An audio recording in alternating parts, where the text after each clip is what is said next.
લઈ જાય તો આપણે માનીશું એ કાયર આજે તારું એ કામ થઈ જશે. રુક્ષ્મણી પત્ર લખે છે. કેવો પત્ર? ભો ભુવન સુંદર. ભો ભુવન સુંદર નો અર્થ થાય કે આ જગતમાં આ ભુવનમાં તમારાથી સુંદર કોઈ જ નથી. સાચું બોલો, કનૈયાથી કોઈ સુંદર ખરું આ જગતમાં? કોઈ નથી. ભો ભુવન સુંદર.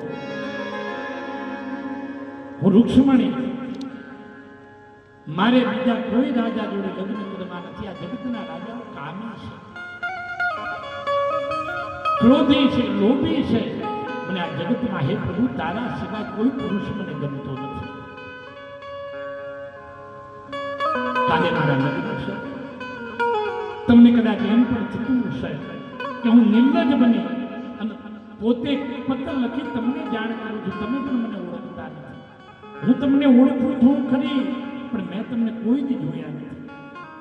પણ હે પ્રભુ, નારદના સત્સંગમાં મેં તમારી કથા સાંભળી ત્યારથી મારું તન મન ધન હું તમને દઈ ચૂકી છું.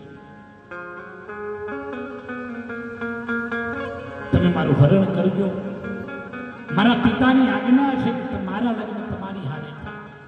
મારી માતાની પણ ઈચ્છા છે કે મારા લગ્ન તમારી હારે થાય. મારી ભાભીઓની પણ ઈચ્છા છે કે મારા લગ્ન ફક્ત તમારી હારે થાય. મારો ભાઈ શિશુપાલ, મારો ભાઈ રૂકમી એના મિત્ર શિશુપાલ જોડે મારા લગ્ન